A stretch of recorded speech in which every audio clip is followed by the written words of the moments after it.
Hello, hello, hello. It's Tricia Sitemere here of triciasitemere.com, and I hope you are having a phenomenal day. I am back to keep this conversation moving forward on our June topic of the month, communication. I chose communication for the topic this month because I have seen so many folks that are struggling to effectively get their messages across and have seen things go left. And then the aftermath from going left is when someone obviously is misunderstood.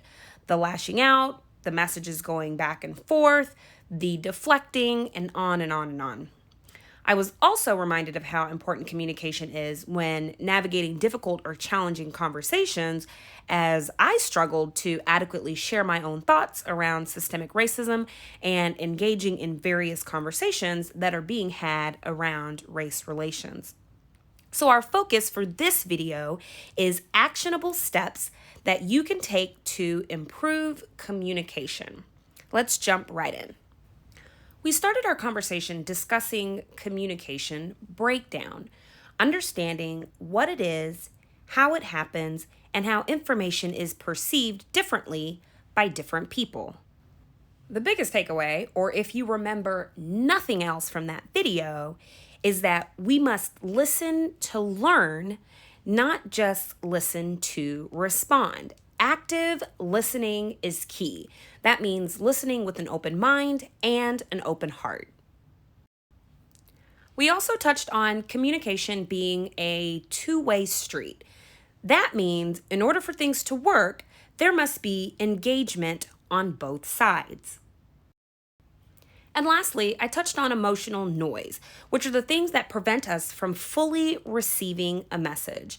Things like personal agenda, having an I just want to win attitude, and individual differences and perspectives. You can take a deeper dive into all of that in my last video. Now that we've covered that brief recap of what, how, and why communication breakdown occurs, you may be left scratching your head thinking, okay, Tricia, so now what? How do I communicate more effectively and have more productive conversations? How do we move forward? No worries, I gotcha. Number 1, be open to asking questions if you don't understand.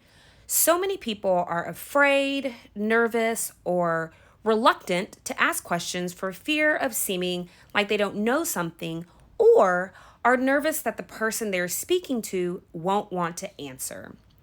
The reality of it is that asking questions shows that you are not only trying to process information for better understanding, but probing will help you uncover and gather additional information for an overall improved engagement. It's kind of like tennis. If I throw a question over the net and you respond, and then you send one back over, then I have the chance to respond. We are both now in an engaging conversation. Keyword being conversation, not an argument. And look at me using a sports analogy. The next tip is to leave preconceived notions at the door. This could easily also go into the communication breakdown bucket, but since it's actionable, I will include it here.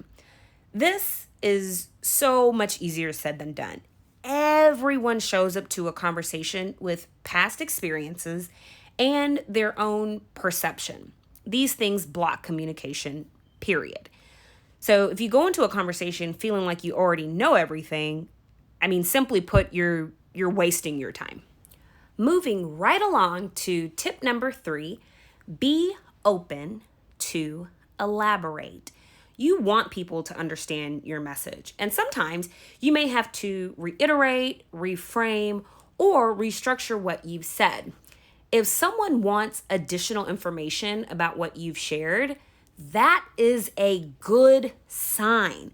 So don't get angry or frustrated if you get questions or need to go a little deeper. This means that your audience, and this could be an audience of one, is trying to make those connections and gain that understanding. This is all part of making sure your message or information has been communicated effectively, which is what we want, right? Also, Someone may be looking to you as a subject matter expert, so also make sure you are confident in what you are sharing. If you don't know something, feel empowered to say so and circle back when you have the most accurate information. Lastly, keep it simple. No one wants to get bogged down in jargon, inflated stats, and a bunch of fluff. This will cause your listeners to retreat from your message. If there is jargon or specific information that you must absolutely share to educate before informing, make sure to do that first so your message doesn't get lost in translation. All right, so let's recap on things you can do immediately to improve effective communication. 1, be open to asking questions. 2, release preconceived notions. 3, be open to elaborating. And 4, keep it simple.